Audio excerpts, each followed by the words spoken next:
itu mencelakakan bangsa dan negara. Jadi kelompok-kelompok ini sadar atau tidak sadar, saya yakin mereka dikendalikan oleh kekuatan asing. Yakin saya dan saya punya bukti. Pertanyaan saya di sini, kalau kami itu disebut anti asing, tapi kok ternyata yang meneror kami juga nomornya nomor asing. Kontaknya bukan kontak Indonesia, bukan +62 tetapi +44. Justru Inggris Raya. Maka yang sebenarnya anti asing adalah kami, atau orang yang tersinggung dan menyuruh orang-orang ini untuk meneror kami. Kami BEM UGM memang berkomitmen untuk menahan lapar dan haus. Kami mending tidak melakukan program apapun ketimbang harus melakukan program dengan cara menjilat kaki kekuasaan. Kalau demo silakan, tapi mau bagaimana mau demo? Kamu 5.000 kali demo, tidak akan ada satu pabrik dibuka. Dan saya menghimbau mereka, hai warga negara Indonesia, apakah kau tidak kasihan sama rakyatmu? Lalu pemerintah pengen orang yang mengkritik dia harus bersopan santun, harus beretika. Loh, mereka saja tidak beretika kok ketika menghadapi kami berdemonstrasi di lapangan misalnya. Ketika melemparkan gas air mata, mementungi kami. Ada banyak sekali ketidakadilan pikiran di sini. Bahwa seharusnya pemerintah itu punya sistem destilasi. Dia punya penyulingan terhadap emosi dan substansi. Sehingga kita berhadapan dengan diksi presiden bodoh, ya dia nggak akan sibuk dengan bodohnya. Tetapi justru mencari sebenarnya bodoh yang dimaksud anak ini itu apa. Saya jelaskan. Pemerintah hari ini, rezim Prabowo Gibran, itu harus kita akui sebagai rezim yang bodoh. Rezim yang bodoh ini adalah rezim yang inkompeten.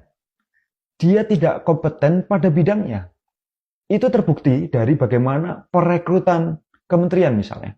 Kita bisa dengan sangat mudah mengatakan bahwa mereka yang hari ini duduk di kabinet, itu tidak semuanya. Bahkan dominan justru adalah mereka yang mampu menyenangkan hati Presiden Prabowo. Bukan mereka yang mampu bekerja untuk rakyat. Ini poin pertama, bahwa ini orang-orang yang inkompeten.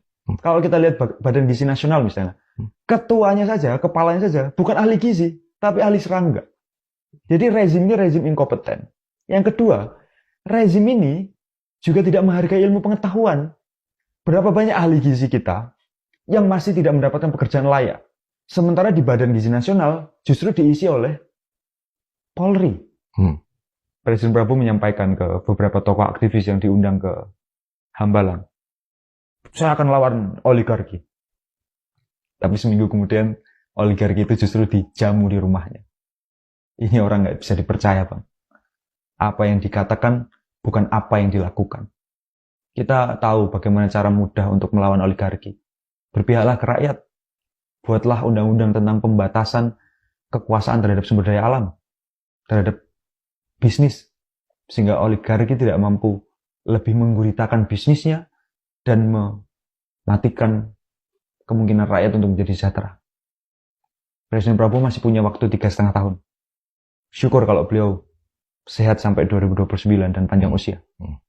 Tapi Pak Presiden sebagai orang yang sudah sepuh, saya harap panjenengan punya kesadaran bahwa tidak ada lagi yang panjenengan harapkan selain nama baik yang harus ditinggalkan. Gimana cara meninggalkan nama baik itu?